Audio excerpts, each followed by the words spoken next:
This is Robert Demers for Conman here at the Fantasia International Film Festival, and I'm here with the director and co-writer of the Reconstruction of William Zero, Dan Bush. How are you doing today, sir? I'm great. How are you doing? Pretty good. How excited are you for tonight's world premiere of the film? Oh, I'm freaking stoked. It's been a long time coming since our last film, The Signal, and you know, we've put a lot of heart and soul into this movie, and we made it, with blood, sweat, and tears, and with limited resources, and it has come to fruition. And I'm just so excited to finally be able to show it to an audience. The only people that have seen it is the cast and crew, so nobody's seen this movie yet. Well, I know I'm looking forward to it. Can you tell our audience a little bit what the Reconstruction of William Zero is about? Yeah, sure. The Reconstruction of William Zero is a movie. It's kind of a Frankenstein story. It's a little bit of a Prometheus kind of situation. It's on a. Let me take that back. The quickest way I can sum it up is the world's first human clone. How about that? But beyond that, it's a movie that is mysterious and twisted, and it's a little bit of a mind fuck.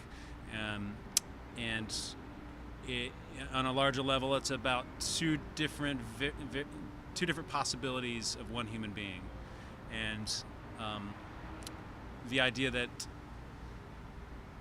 if questioning whether or not maybe genetics has replaced an ancient Greek idea of fate. How's that? Sounds good. Okay. From working with Connell Byrne on a number of previous films and co-writing this one, Connell Byrne, which plays both roles of the main character, do you find that it's easier to direct him from working with him in the past? Absolutely. Connell and I write together all the time. Connell is brilliant. He's not only brilliant as an actor, interestingly, he's also a wonderful writer. And he and I have been working together long before. It's been about a 15-year relationship, really. We used to challenge each other to make movies every weekend, by any means necessary. And we developed over the years a shorthand with the way we communicate with each other. I can walk up to him on set and be like, I'm thinking, and he's like, you're thinking and I'm like, yeah, and he's like, okay, great, I got it. And I'm like, I didn't even say anything. But then we'll do the next take, and he knew what I was going to say. And it's a luxury for sure when you find somebody that you work so well with. As you mentioned, this is a film about cloning. What was done to make the transition between the conversation of Connell Byrne's characters as seamless as possible? Yeah, we worked for a long time. I'm the kind of director that likes to do a lot of character work and a lot of work with my actors, almost like a stage play. And by the time the cameras get there, our guns are loaded, as it were. And with Connell, he and I spent a lot of time and many hours developing these characters, improvising these characters, doing all sorts of interesting exercises to try to find what the layers of the characters were. And in particular, we did a wonderful thing where we started with an internal monologue for each character. So the dark one would be thinking fearful thoughts and thoughts of self-hatred, and I would have Connell actually do this very method and begin to work through these internal monologues, which when you do enough, it eventually produces a physicality. It starts to work its way into your muscles, into your face, into the way you walk. The way you think completely affects everything about your behavior. And so then you would switch, and I would have him start on another train of thought for the other one. And it would be a very different internal monologue with different messages to the self. And that would produce a completely different result of physicality. And then we would start to set stuff. So that's sort of how we did it. And other than that, my lovely wife, Caroline Dieter, is our wardrobe, or costume designer rather.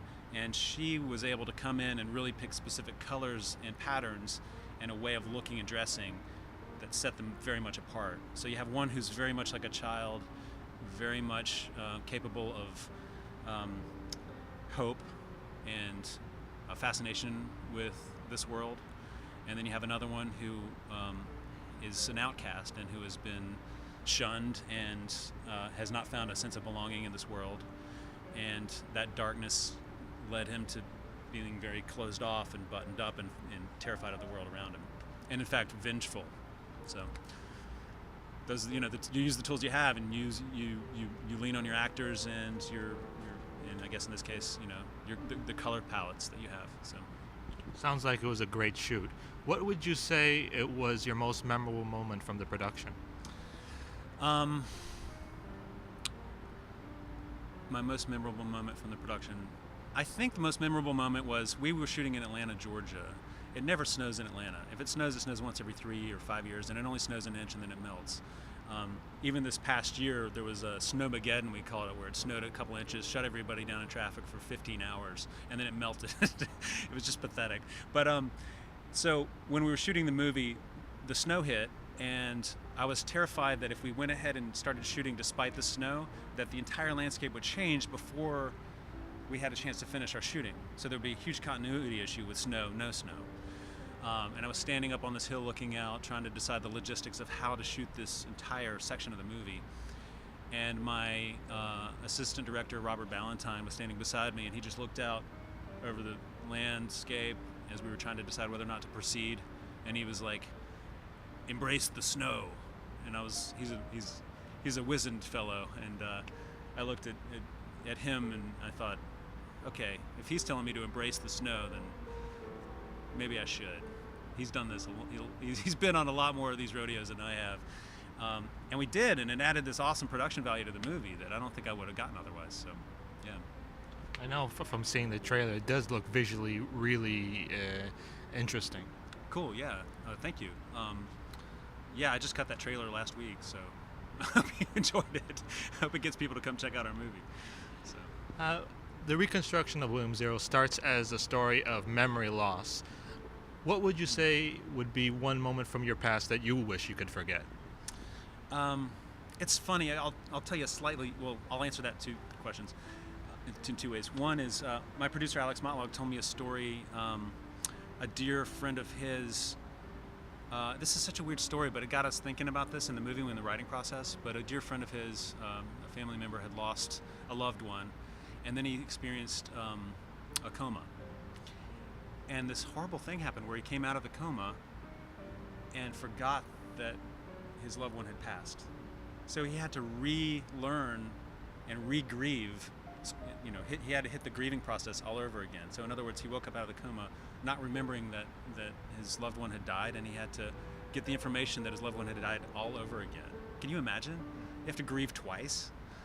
You have to have that information at you twice, and I just thought that was a fascinating concept. But the first question was, what do I wish I had forgotten?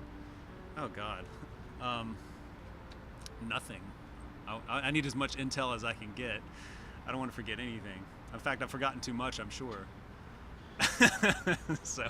Well, thank you so very much for talking to us, and I hope tonight's screening goes extremely well. Thank you. I really appreciate you talking to me, and we're extremely excited to be here.